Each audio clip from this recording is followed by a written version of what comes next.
Bonsoir à toutes et à tous. C'est avec une immense joie que nous sommes là ce soir pour étudier encore une fois les questions du livre des esprits. Nous allons faire une petite prière pour commencer notre réflexion.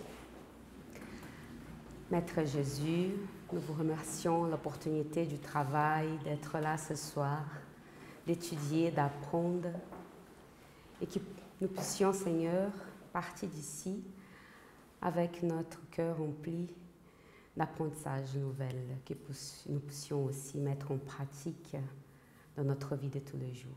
Merci de l'opportunité, merci et spiritualité à nous, qu'ainsi soit-il.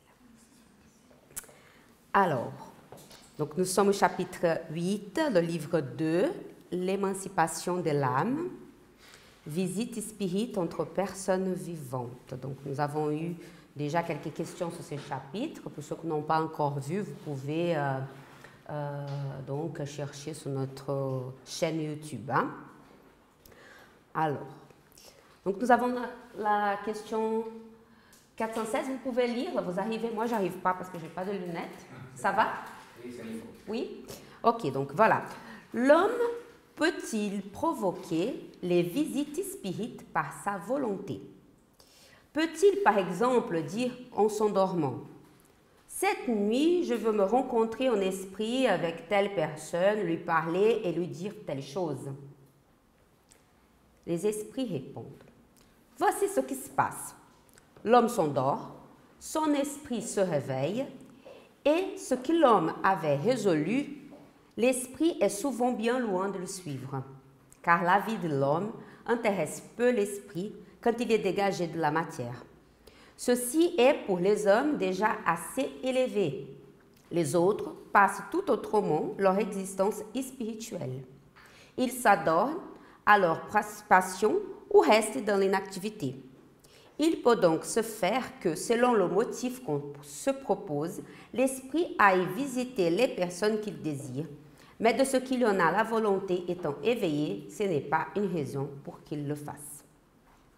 Donc pour expliquer et puis réfléchir un petit peu sur cette question, je suis allée sur le livre Philosophie Spirit par l'esprit Miramis en portugais, hein, Miramis. Et alors, donc pour ceux qui ne connaissent pas ce livre Philosophie Spirit, il explique toutes les questions du livre des esprits. Donc il y a plusieurs volumes. Non? Et c'est vraiment très intéressant parce que parfois c'est compliqué à comprendre certaines questions. Alors ça aide pas mal.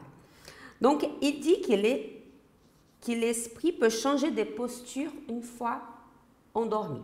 Qu'est-ce qu'il veut dire par là? Donc je décide que en m'endormant, j'aimerais voir telle personne. Mais quand je m'endors, mon esprit, il est plus libre.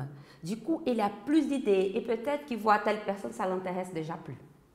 Il va où cette envie inconsciente l'amène et pas celle qu'il avait quand il était réveillé. Il dit aussi que les personnes avec qui il veut rencontrer peut-être ne peuvent pas venir. Parce qu'imaginons que c'est un esprit déjà élevé, bien élevé, donc il peut voir les personnes, mais si elle n'est pas très élevée, parfois la personne ne peut pas venir. Ça dépend de où elle est dans le monde spirituel. C'est la envie aussi. Peut-être qu'on veut voir, mais la personne, elle n'a pas envie de nous voir. Il y a ça aussi. Et il dit aussi qu'il y a un autre problème, c'est la question des esprits qui sont un peu rigolos. Donc, je dis que je veux rencontrer ma maman ne peut pas venir, donc il y a des esprits qui profitent de ça pour me faire marcher, pour rigoler. Ils ne sont pas vraiment méchants, mais ils sont là, ils profitent, oh, je vais le faire marcher, et puis la personne, elle croit. Si la personne est un esprit déjà plus évolué, elle aura cette capacité de percevoir quel esprit est en contact. Mais la plupart des cas, nous sommes encore des esprits qui n'arrivent pas à savoir ça de manière directe. Après, nous avons la question 417. Un certain nombre d'esprits incarnés peuvent-ils se réunir ainsi et former des assemblées? Les esprits répondent, sans aucun doute. Les liens d'amitié, anciens ou nouveaux, réunissent souvent ainsi divers esprits heureux de se trouver ensemble. À Kardec, il donne une note. Par le mot ancien, il faut entendre les liens d'amitié qu'on avait contractés dans d'autres existences antérieures. Nous rapportons au réveil ou une intuition des idées que nous avons puisées dans ces entretiens occultes, mais dont nous ignorons la source. Alors, on peut se rencontrer pour travailler, pour des réunions, pour des études. Certaines personnes ont cette capacité en se réveillant, de se souvenir de certaines choses. Parfois un peu, parfois on sait qu'on a vu telle et telle personne, mais on ne sait pas exactement ce qu'on a parlé. Et Miramé, elle vient nous dire aussi que parfois il y a des rencontres avec des esprits moins élevés. Et on sait très bien quand on a de rêves un peu étranges, qu'on s'est dit, on voit des personnes qui ne fument pas et qui, pendant le sommeil, elles fument beaucoup. Puis en se réveillant, on se dit, ah, mais j'ai rêvé que j'étais en train de fumer et je ne fume pas. Mais ça peut arriver si on a cette habitude peut-être de vie intérieure. Et puis du coup, on se retrouve avec ces personnes pour ça. Alors là, il faut faire une petite différence. Quand on a des rêves spirites, hein, je vous laisse chercher, pour ceux qui parlent portugais, dans notre chaîne YouTube. Il y a Eva qui nous a parlé sur les rêves, l'émancipation de l'âme, mais c'est en portugais. Elle explique bien les différences des rêves spirites, non spirites et tout. C'est vraiment intéressant. Vous pouvez avoir une explication plus claire. Mais juste pour vous dire que parfois, on rêve dans des zones un peu plus inférieures parce qu'on travaille.